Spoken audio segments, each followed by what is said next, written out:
There's a lot of people just selling snake oil. It's probably the best way to put it. And so I was like, let's be completely transparent and like shift that dynamic of anyone we work with. Like we will give you real-time stats on all our spends and everything. Data standards and information sharing may be the future of the legal industry, but deploying a solution is a challenge all on its own. And so I had to rebuild our tech stack from the ground up. And I realized this is actually the part that's hard. People usually don't get. It's, the tech behind it, how you add the attribution, the data modeling, like all of the audience targeting, that kind of stuff. And so it made me reevaluate what is like the value I can bring.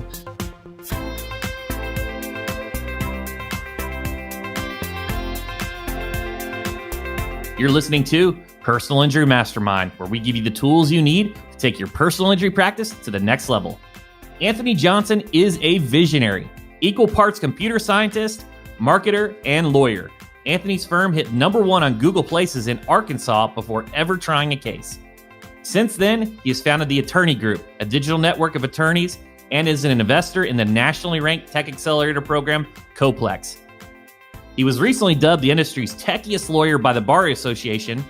Anthony offers us a look at opportunities for innovation in tech for the legal industry and the future of VC-backed law firms.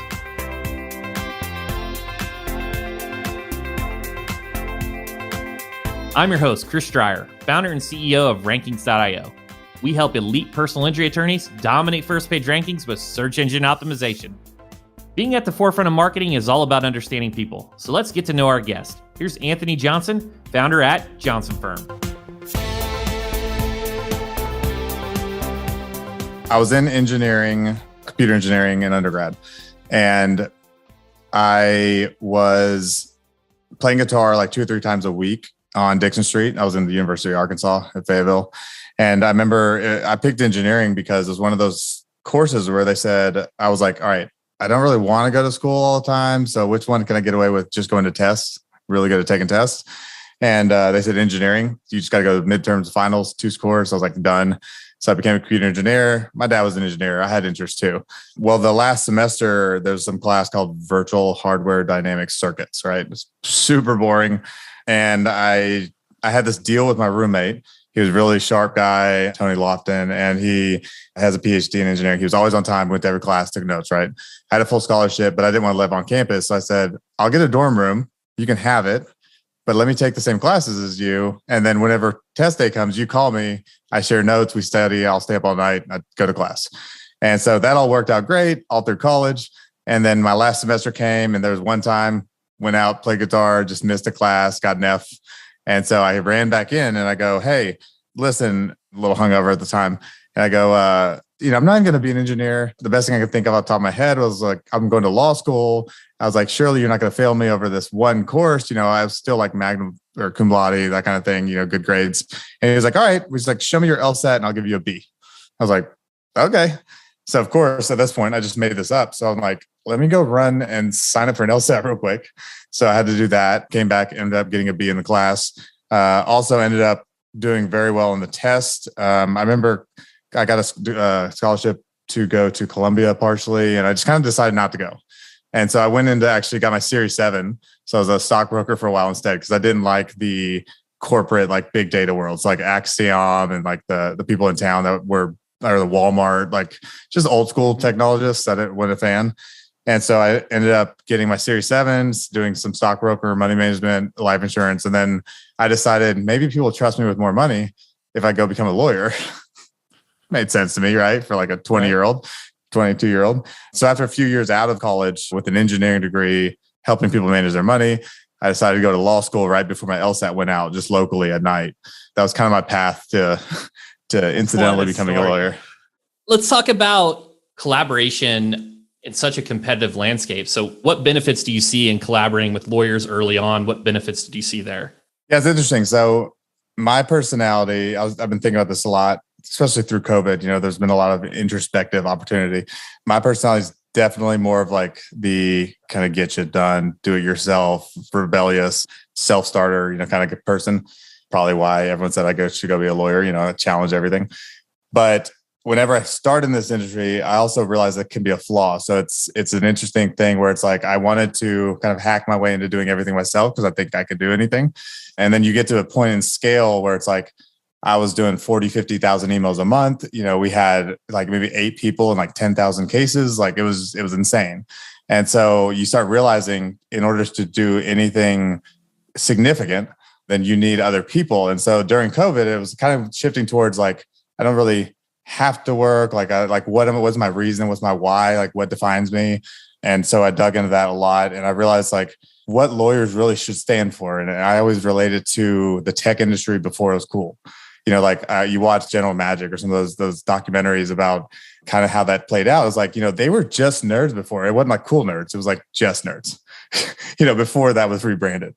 And then they made the cover of the Rolling Stones after the Apple II. And so I was like, we're just like that before the Rolling Stones cover.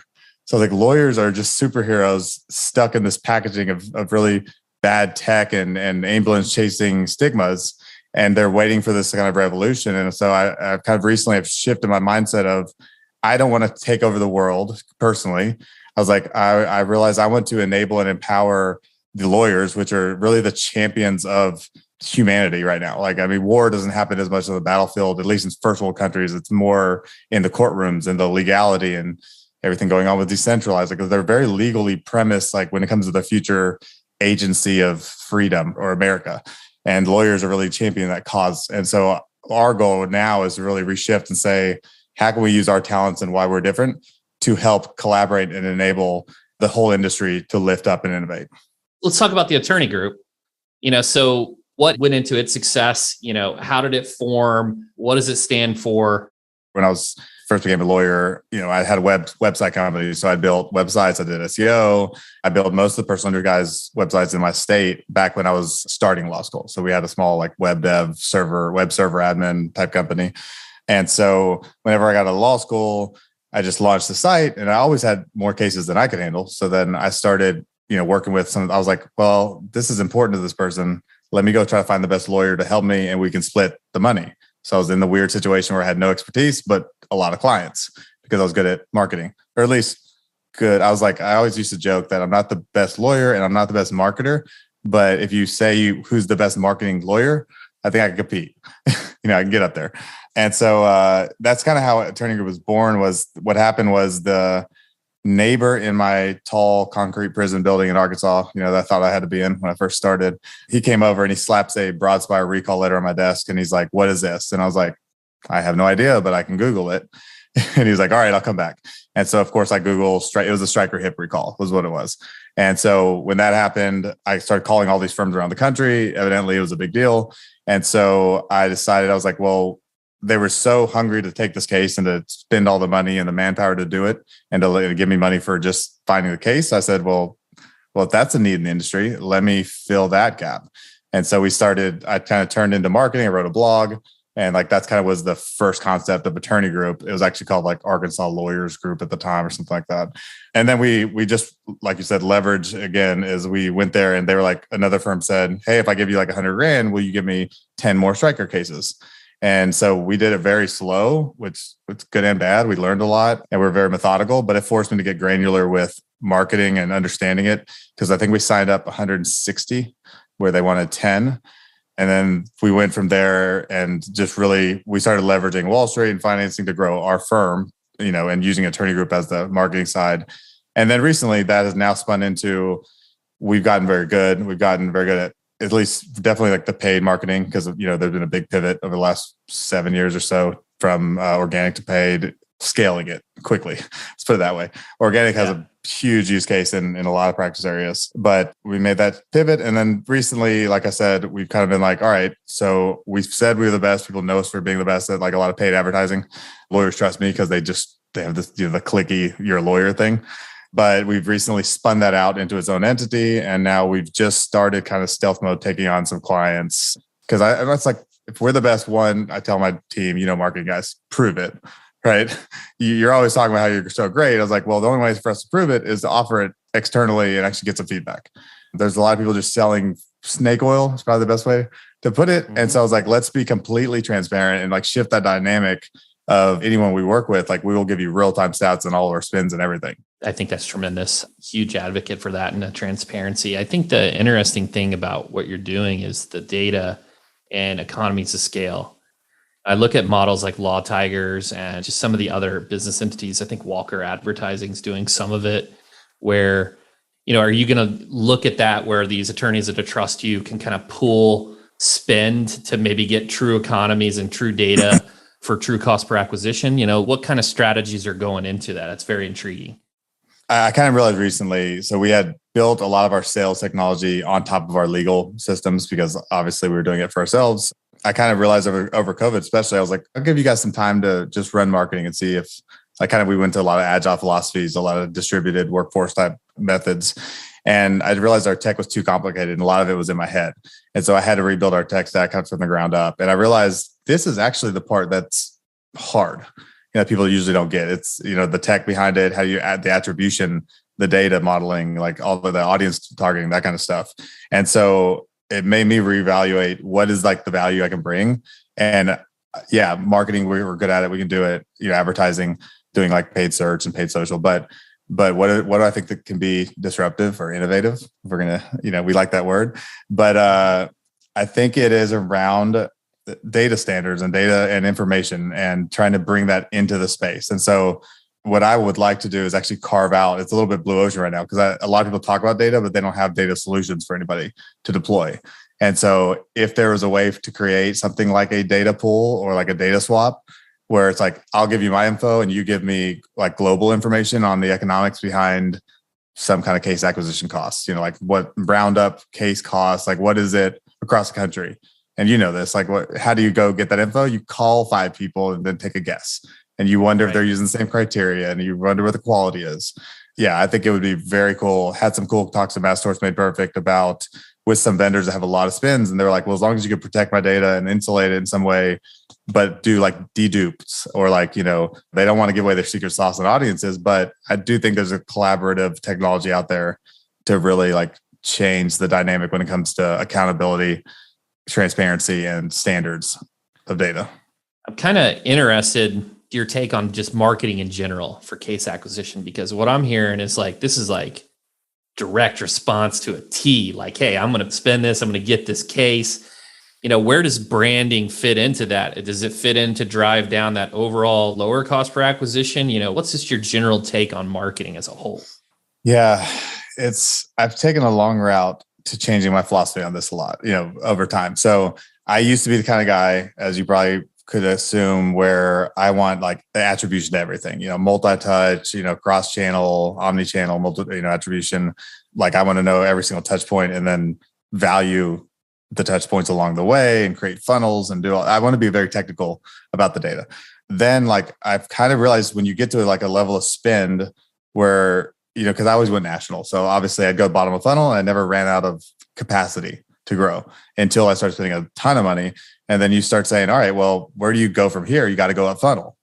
And when I say up funnel, it's from like that direct to consumer to like more like the desire to buy, mid funnel, awareness being at the top of the funnel. And then I guess you got to even put thought leadership on top of that or brand.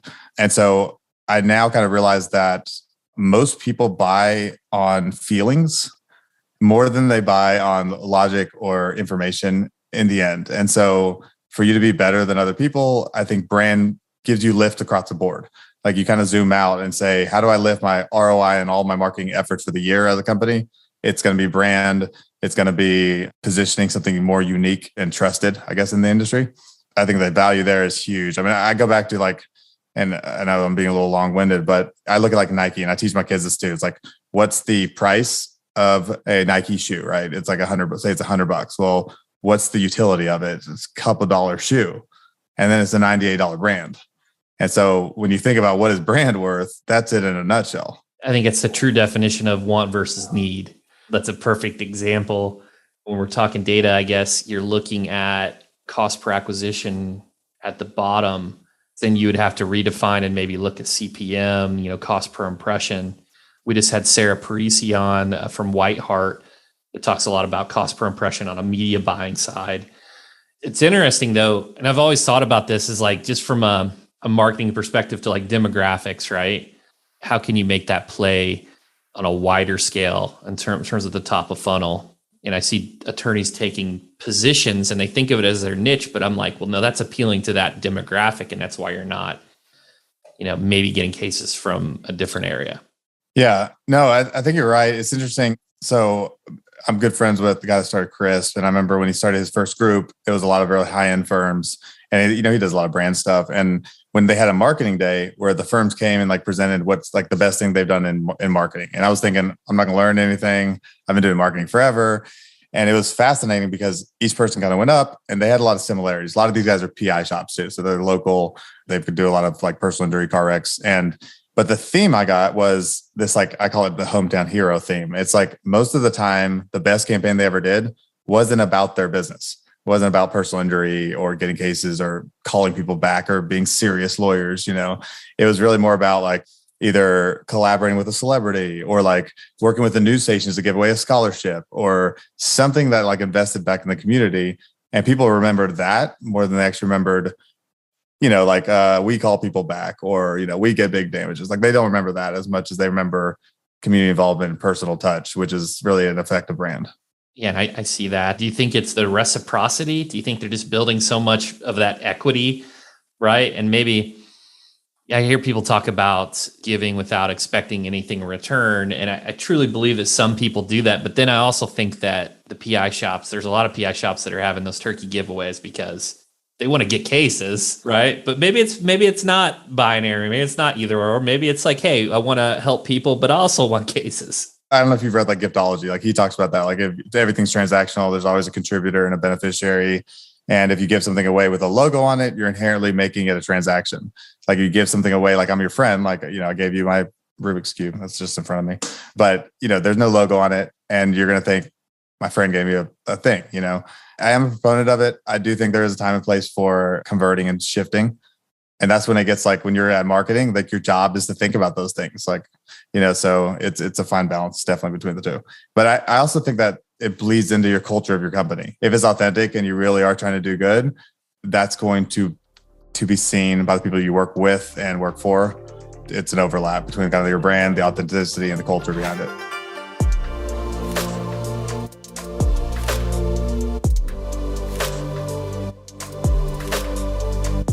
The legal industry is notoriously slow moving when it comes to new technology. And while COVID forced many firms to lean into technology, there's still a long way to go. I wanted to know where he sees the most opportunity for innovation in the legal space.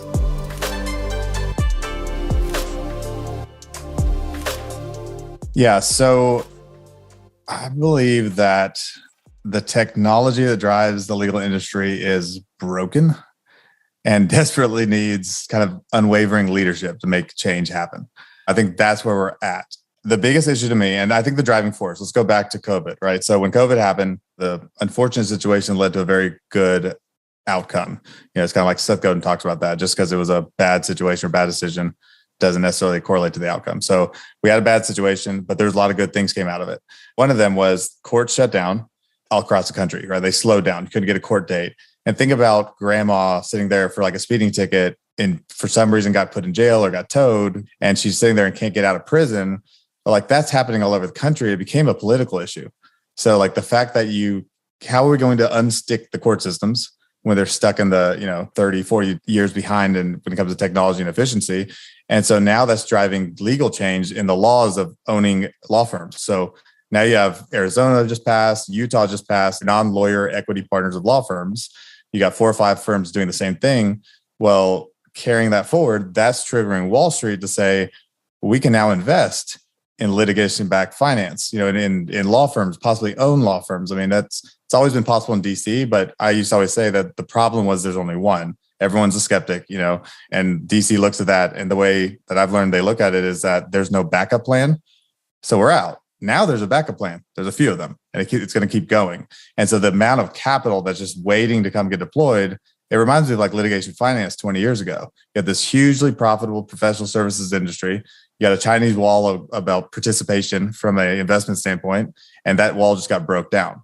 So what's going to happen is going to drive standards. They're going to need data transparency because they want to be able to have accessibility and visibility on all the capital that could be coming into the space. So I think that if lawyers aren't paying attention to that right now, then there's going to be some huge changes happening, across the national landscape. Yeah. And I think, first of all, the grandma behind bars was like the most interesting kind of visual description of like throughput and like a bottleneck. Kind of chuckling on the inside there, but what's always happened until, like I said, until it becomes a political issue, it's a non-issue for a lot, for a lot of times in America, unfortunately. And COVID just slammed the court shut. I mean, anybody that's a trial lawyer, they couldn't get a trial date. So I try to start thinking about what are the small people, the people that don't have access to justice, don't have the capital. Like there's going to be thousands of those people just losing it for good reason. Yeah. And I think there was a lot of just innovation even on the capital allocation and how attorneys can get capital when cases weren't settled. I think some businesses kind of developed there too. I look at, the investment, the amount of capital going into theirs, and just thinking like, what would the cost per acquisition be for a case in, say, Arizona once, private equity and more investors kind of hit that market. So that's where I've kind of been like, even though I would love to have forward integration and be able to take our skills and apply that, it's just like, I don't know that Arizona, maybe when it opens up a little bit more. So I'm just kind of interested in how these investors are approaching this and thinking about this, but they have substantial amounts of money to where they can do that. A lot of the investment capital was going to focus on national litigations with simply corporate headquarters in the States. So that enables them to deploy nationally on, say, like mass torts or class actions or stuff like that. Now, personal injury firms investing to be the best, in Arizona, who's out there, Brayer Lerner or Goldwater, whoever it is, it's going to get more competitive. But for someone like what you're talking about, I think it's a smart way to look at it, which is you have a piece that is in the technology world, in the marketing world, like that is standard. It's much more structured. You have all the technology driving marketing to be good at it, and lawyers don't. But I think that the law firm of the future, the one that's investable or backed or is going to take over, is going to be the ones that take the stuff that you do with web work and with technology work, and they have some of these things, and they're going to say, think about a guy that has $1 billion and they have a firm in Arizona. They're probably thinking, we're just going to go replicate this firm in every single state that pops open, for PI. Well, what are they going to look at whenever they acquire a company? Leadership first, then they look at process technology stacks, and you start looking at integration options. And that's where I think it's smart for you to look at, because maybe there's 5 firms that all use you in some way. Well, now you are the connector that makes mergers and acquisitions possible for those VC funds.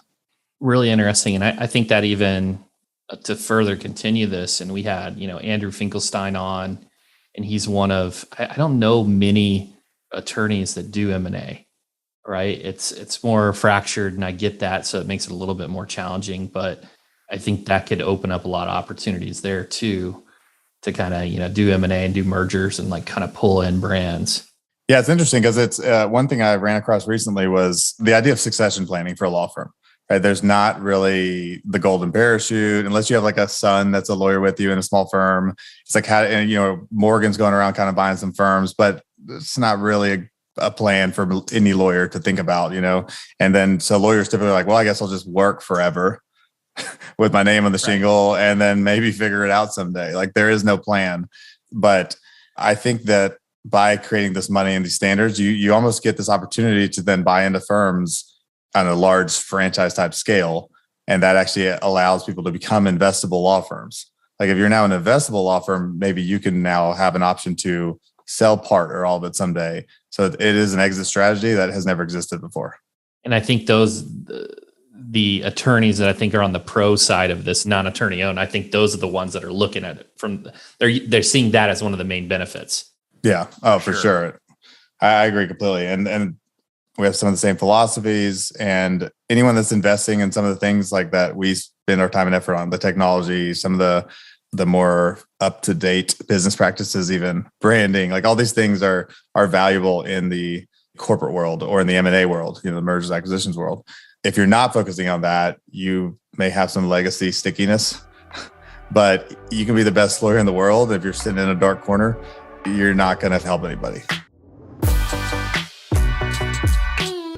Anthony is not only the CEO of Attorney Group, but the founder of Johnson Firm, a national personal injury and mass torts litigation firm. I wonder here what innovative practices he has on the horizon.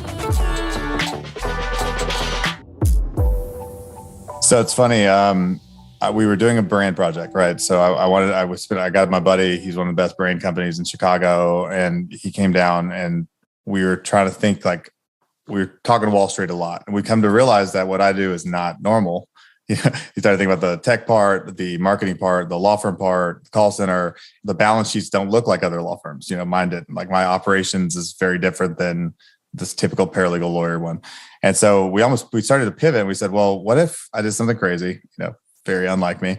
What if we brand like our vision of like without a company, like vision first, like core values, like what do we stand for? And so we actually came out, and we haven't really presented this to the world, but we made a brand called Stellium.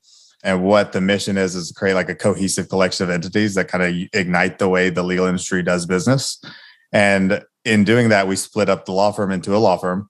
We sort of marketing company into a attorney group truly now, where that actually helps other lawyers do marketing, paid marketing mostly. And then we have what's funny is me and Yaya actually have partnered in Innovator as now part of the Stellium as well. And so that company does app development, like post-integration work for a lot of CRMs, which is very insightful. We learn a lot about the industry and how the machinery turns. And we're all kind of united under this common thing. And the idea came from my buddy. We were at dinner after this kind of brand exercise where we all had everyone participate. And I gave him the full story. And he goes, it's almost like you guys are planning this revolving around the same sun, right? So there is like no one lives on the sun, but it's the heat source of the solar system. So like you define that sun, like what do you call the sun? What are the values of the sun? Like what's important? But the actual companies are kind of rotating around it. You're all as a collection going the same direction, but you do not necessarily on the same planet. So it's kind of a planet law firm, planet marketing, planet dev shop. And each one of those planets make total sense to the outside world, to the business world. Mm-hmm. And so I would say what's next for us is really just continuing that transition from our law firm doing it all and our marketing doing it all for us to completely putting that on his head and saying, are we the best in the world at something as a law firm?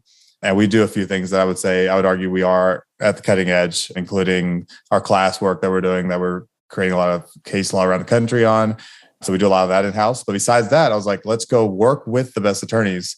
I was watching like a Joe Freed, like big trucking attorney. You may know him. And I was watching him talk and like him talk about the courtroom and people sitting there. It's like, just wanting to watch him go to court, lawyers. And I was like, let's not think we all have to be Iron Man. Let's build suits, so like, how can we equip him with like the suit around the man? Like, how can we equip him with technology? And how can we get him the cases that are best to help the best people? How can we market for people that want to go with the best firms and create data standards that are going to actually empower individuals to find justice and get access to justice themselves as well? So that's the goal of the mission. Geez, there's so much there that I would love to pick your brain a ton on this. I think that's kind of an interesting discussion, is like how that plays into status versus wealth, because I could see like the status oriented may not want to give away. They may be one of the center of attention, but really from a wealth orientation, it is the true best play. Yeah. No, I like both of those framework, core and context. It's funny. We actually talk about like our core offerings, our core capabilities a lot, and we incubate anything that's not to say, is this something we want to pull into our core, or do we want to admit is not something we would need to fold in? It's one of those, one of my favorite philosophers. It's like CJ Young. He talks about like looking in the reflection for the first time and seeing your face and being shocked at the person you see. It's one of those moments, like looking in the reflection and saying, is that me or should it not be me? And a lot of lawyers really struggle with saying, I can't do it all. We're all David fighting Goliath, but then we want to come on and try to play business too in our spare time. And it just doesn't work. And so you got to kind of pick your greatness. That's an amazing point of view. And Anthony, this has been amazing. We may have to have a part 2 to discuss this in more detail. One final question here, so where can people go to learn more about you and just connect with you and what you're doing? Yourattorney.com is my law firm. Obviously, I mentioned Stellium. We have Stellium.co. Right now, it's kind of it's a teaser. We're going to funnel kind of the narrative, the story of all of our companies through there. So that's probably a good touch point for anyone just interested in the topics we covered here. But other than that, I'm around. Dial 7's in Arkansas, any area code. Investable law firms may change the way attorneys think about building their practice from the start. Future exit strategies might look more like a franchise than a succession plan. Selling part or all of your firm is an option that never existed before. But to get there requires a new way of looking at the firm's value. Anthony sees integration options as the secret sauce, placing an emphasis on collaboration and connection.